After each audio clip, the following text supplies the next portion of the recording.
Olá, eu sou a Ana e o vídeo de hoje é para vos falar sobre as minhas leituras do mês de março. É um mês que já passou há algum tempo, nós entretanto estamos em maio, no entanto ainda me falta falar aqui sobre as minhas leituras que foram muito boas e portanto estou muita vontade de vos falar sobre estes livros. E portanto eu vou passar a falar um bocadinho sobre cada um deles, pode ser que algum vos chame a atenção, pode ser que já tenham lido e discordem de mim. Vamos ver isso tudo ao longo deste vídeo. Então, o primeiro livro que eu li durante o mês de março foi aqui O Amor Não Morreu, da Ashley Poston, um livro sobre Florence Day, uma rapariga que é escritora fantasma, portanto ela escreve em nome de outra pessoa.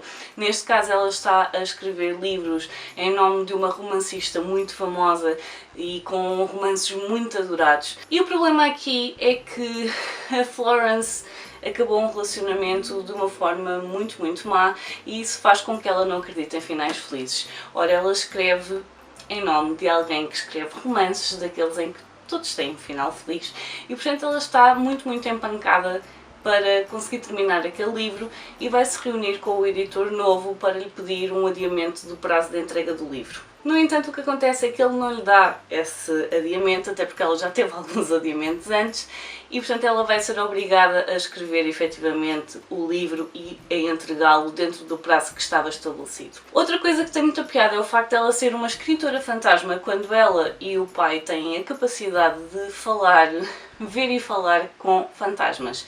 Outra coisa que tem piada é o facto dos pais terem uma casa mortuária. E portanto nós temos um livro que está muito fixo em conceitos de vida e morte e de luto e de formas de ver esse luto. E portanto quando a Florence é obrigada a regressar à terra de onde saiu há cerca de 10 anos e nunca mais voltou, há situações que aconteceram e que fizeram com que ela nunca mais voltasse à terra dela, mas neste caso ela vai ser obrigada a voltar porque infelizmente o pai dela morreu e ela tem de voltar para estar com a família, para preparar o funeral, imensas coisas que têm de ser tratadas, e ela está à espera mesmo muito de quando chegar a casa conseguir ainda encontrar o espírito do pai, poder falar com ele, poder se despedir dele. E eu sei que isto parece um bocado estranho, mas a verdade é que está muito bem feito no livro. É uma coisa até que é falada com muita naturalidade. Nós vamos ver aqui muito sobre a Florence, sobre quem ela é, de onde ela vem, o que é que aconteceu no passado, o que é que fez com que essa relação terminasse e ela perdesse qualquer tipo de fé em relações, no amor, o porquê dela ser uma escritora fantasma. O que é que aconteceu? E vamos ver aqui então a Florence a redescobrir a Terra, a redescobrir-se ela própria, a fazer as pazes com o passado, e talvez isso seja o que é necessário para avançar para um futuro. É um livro que efetivamente fala muito sobre amor, não necessariamente o amor romântico, mas muito o nosso amor familiar, das pessoas que estão à nossa volta, muito do nosso amor próprio, de onde é que vem o nosso amor próprio, porque muitas vezes é desencadeado não necessariamente do nosso interior, mas pelas pessoas que estão à nossa volta, até nós conseguimos ter pé para agarrar o nosso amor próprio efetivamente de dentro para fora. E foi um livro que eu gostei imenso de ler, a forma como fala sobre luto, sobre todos os processos, sobre a família, eu gostei imenso. Portanto, ainda há de ser aqui um vídeo de sugestão para ele, e deve ser dos próximos. Depois li um não ficção, tem aqui A Voz na Sua Cabeça, de Ethan Kross. Liberte-se de pensamentos negativos e transforma a sua voz interior de crítica em aliada. Um livro que está aqui cheio de marcações. Ethan Kross é professor universitário, é investigador e portanto a área de investigação dele é exatamente a forma como os pensamentos têm impacto e passa do emocional para o físico, portanto de que forma os pensamentos têm um impacto positivo ou negativo no nosso bem-estar físico.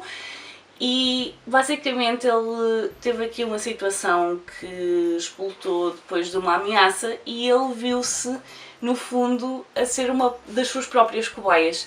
E ele teve aqui muitos pensamentos negativos a intrometerem-se na vida dele, a fazerem com que ele bloqueasse, a fazer com que ele tivesse pensamentos que mais tarde ele percebeu que não eram necessariamente racionais, portanto não eram pensamentos ponderados, e portanto isso fez com que ele tivesse ainda mais interesse em investigar esta parte e procurar mais investigações que tinham sido feitas na área. E portanto este livro é da perspectiva da psicologia, não é um livro de autoajuda, não é um livro para nos dar as ferramentas para nós deixarmos de ter pensamentos negativos, até porque ele menciona, e eu também acredito, que pensamentos negativos não são necessariamente uma coisa má, é uma forma muitas vezes de nós percebermos que há alguma coisa que não está bem e de fazermos com que alguma coisa mude para melhorar essas situações, e portanto um pensamento negativo pode ser simplesmente um pontapé de saída para melhorar algo, para alterar algo que não está bem na nossa vida.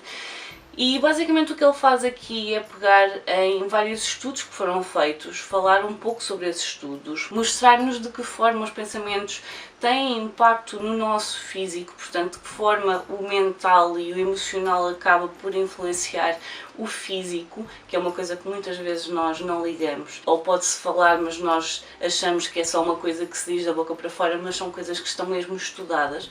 E portanto, ele aqui dá-nos até algumas ferramentas que algumas pessoas descobriram, fosse por iniciativa própria, por experiência de vida, que podem ajudar a sairmos de um loop, de um ciclo, porque os pensamentos negativos puxam pensamentos negativos e se nós não tivermos uma forma de quebrar esse ciclo, muitas vezes podemos ser arrastados por esses pensamentos. E ele tem aqui várias ferramentas, seja ferramentas internas, ferramentas externas, ferramentas que podem ser potenciadas por outras pessoas, dá-nos até ferramentas para nós podermos ajudar alguém que entrou neste tipo de ciclos e, portanto, é da perspectiva da psicologia, portanto, é um livro de psicologia, não é um livro de autoajuda, isto não está aqui uma receita, tem aqui várias coisas para poder ajudar. É um livro que eu gostei imenso, tem já uma sugestão de leitura, portanto, se tiverem interesse em saber um bocadinho mais, vão procurar o vídeo e vão procurar o livro, muito, muito interessante. A seguir li aqui Lições de Química, de Bonnie Garmas, um livro que eu andava para ler já desde o ano passado, mas andava a adiar e eu não sei bem porquê, mas acho que fui metendo simplesmente outros livros à frente. Ele acabou por ser escolhido para o clube de leitura porque eu tinha oferecido à minha mãe já o leu e gostou imenso e então conseguiu convencer as pessoas a ler um livro deste tamanho para o clube de leitura.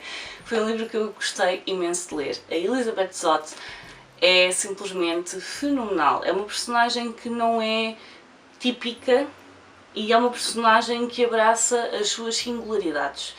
É uma personagem que compreende que as pessoas funcionam de maneira diferente, que pensam de maneira diferente, está num mundo que as regras não são aquelas que ela compreende, não compreende o porquê das coisas serem assim ou de terem de ser de determinada maneira e, portanto, vai pegar nela e vai fazer o que bem lhe interessa. Este livro começa aqui no início dos anos 60. A Elizabeth Zott já trabalhou num laboratório, as coisas não correram muito bem, muita misoginia, muito machismo, muitas coisas que não correram muito bem e ela acabou por se ver afastada do laboratório. E, portanto, ela agora tem estado a fazer coisas mais a nível pessoal e vai ser descoberta por alguém que acha que ela tem uma presença fantástica e que poderia muito bem ser usada em televisão. Elizabeth Zott é muito bonita, tem um carisma enorme, tem uma presença que acaba por absorver as outras pessoas e, portanto, seria perfeita para a televisão. No entanto, como eu disse, Elizabeth Zott não joga pelas regras normais e, portanto, quando eles a contratam e quando ela aceita trabalhar para a televisão e fazer um programa de cozinha, o que eles não estavam à espera é que esse programa de cozinha fosse tudo menos um programa de cozinha típico. E, portanto, nós temos aqui alguém que é formado em Química e que tem interesses particulares e específicos dentro da área da Química e ela vai pegar na oportunidade de estar a falar para um público feminino. No fundo não será muito grande porque inicialmente não é no país inteiro, mas pelo menos da televisão local, e Elizabeth Zott vai falar de igual para igual. E, portanto, ela, enquanto pessoa formada em Química, pessoa que tem muitos conhecimentos, vai falar com outras mulheres, não como se fossem burrinhas ou crianças a quem estivesse a explicar coisas básicas de Química, mas como se fossem iguais. E isso vai criar aqui toda uma comoção no público e nas pessoas que estão à volta deste programa e que vai criar aqui um efeito de onda que é simplesmente fenomenal. E, portanto, eu estou a dizer que ela tem um programa de cozinha, cozinha é química, não se enganem, cozinha é química, portanto, se vocês conseguirem compreender o que está por trás de uma determinada reação, vai ser mais fácil controlá-la.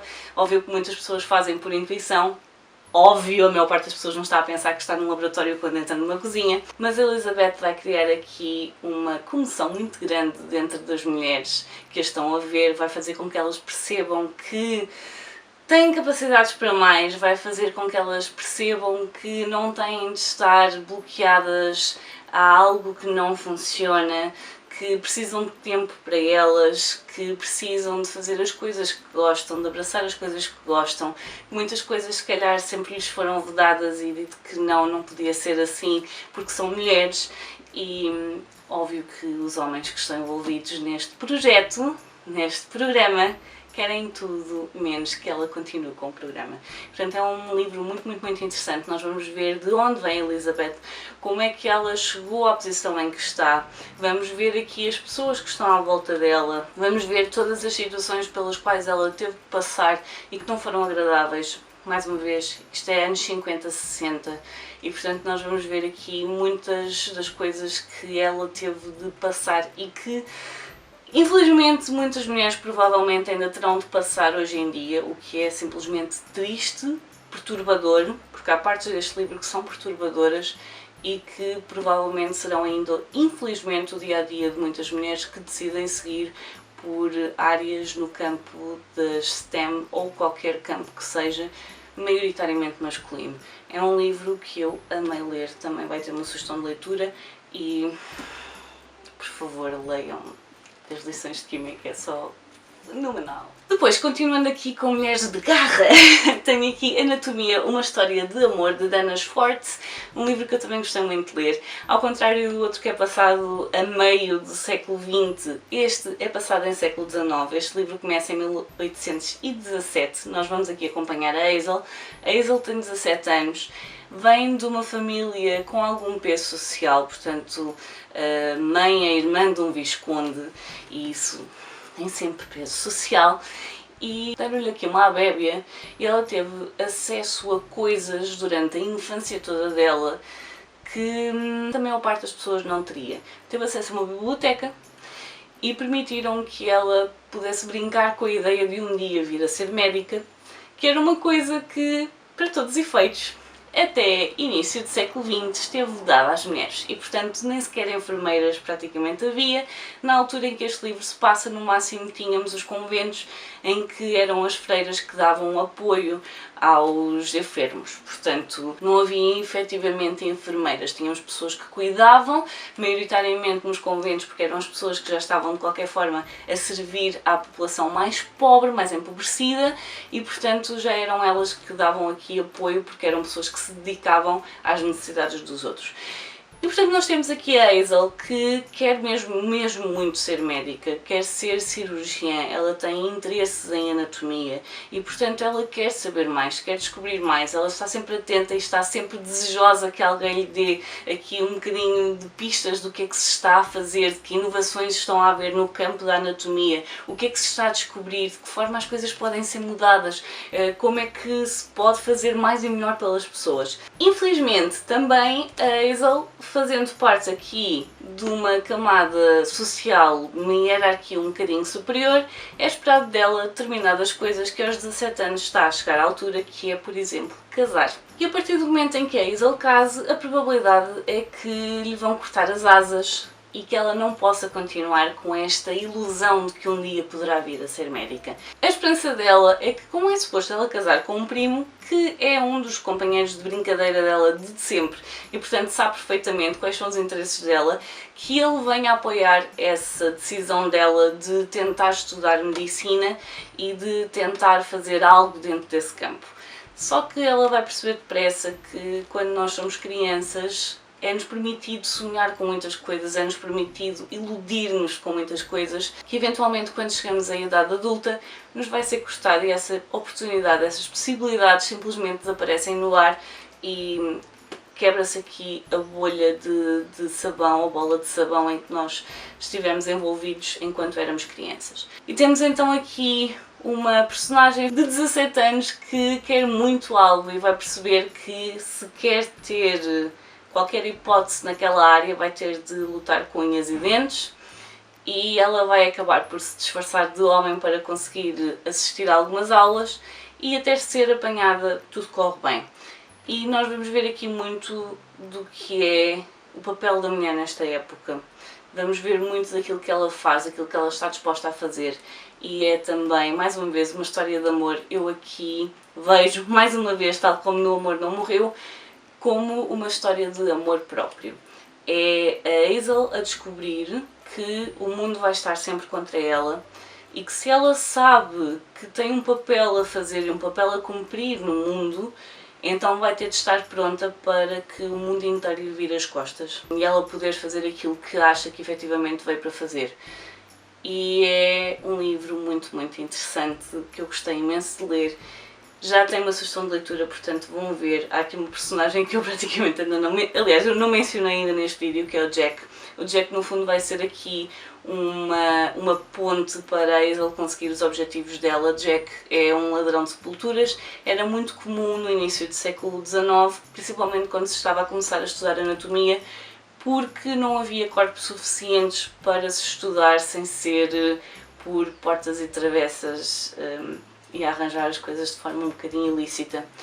E portanto era muito comum que os centros de estudos de anatomia precisassem da ajuda, assim de lado, por baixo da mesa, dos salteadores de campas, dos ladrões de campas, e portanto nós temos aqui duas histórias paralelas que acabam por se relacionar e que criam aqui uma história bastante rica em ideias, muito rica em ideias, e portanto acho que é um livro que vale muito a pena ler e eu estou muito curiosa com o segundo livro desta trilogia, portanto espero que chegue em breve.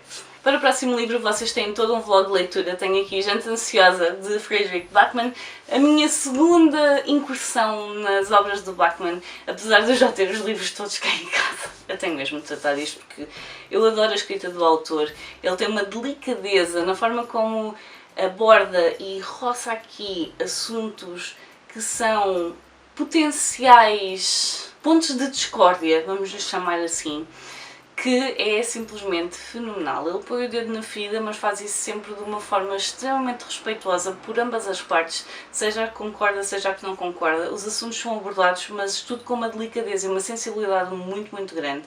E portanto tem todo um vlog de leitura para este livro, se quiserem ir ver. Eu geralmente tento não dar spoilers, portanto acho que não dei spoiler nenhum durante o vídeo.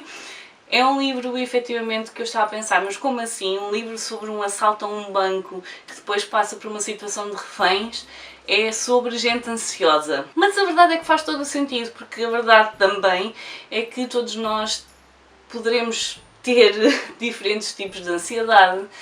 E muito do que está aqui efetivamente aborda vários tipos de ansiedade, desde sentirmos que não somos o suficiente, a termos feito algo que depois nos fica a comer, independentemente de nós acharmos que foi o correto ou não, mas às vezes os nossos pensamentos intrusivos, os nossos pensamentos negativos ficam aqui a bailar um bocadinho e portanto é sobre descobrirmos que chegou a altura de tomarmos a vida nas nossas mãos, é sobre decisões e é sobre pessoas. E este livro é sobre pessoas bastante reais, podia ser qualquer um de nós. É muito interessante ver aqui a interação entre os personagens e nós vamos descobrindo o que é que aconteceu para aquele assaltante ir tentar assaltar um banco, que não correu propriamente bem, como é que isso acabou por escalar e acabar numa situação de reféns, e o que é que aconteceu dentro daquela casa, que também é o que os polícias que estão a fazer a investigação querem descobrir. O que é que raio aconteceu naquela casa e o porquê de não estarem a conseguir encontrar o ladrão, que para todos os efeitos eles estão a tentar encontrar também porque acham que ele poderá estar ferido e não querem que haja perdas de vidas humanas. E portanto foi um livro que eu gostei imenso de ler, tal como tinha gostado de Um Homem Chamado Uva, e estou muito, muito curiosa, fico ainda mais curiosa com os outros livros do autor. Este livro foi o primeiro que eu li para os 12 livros de 2023, para 2023.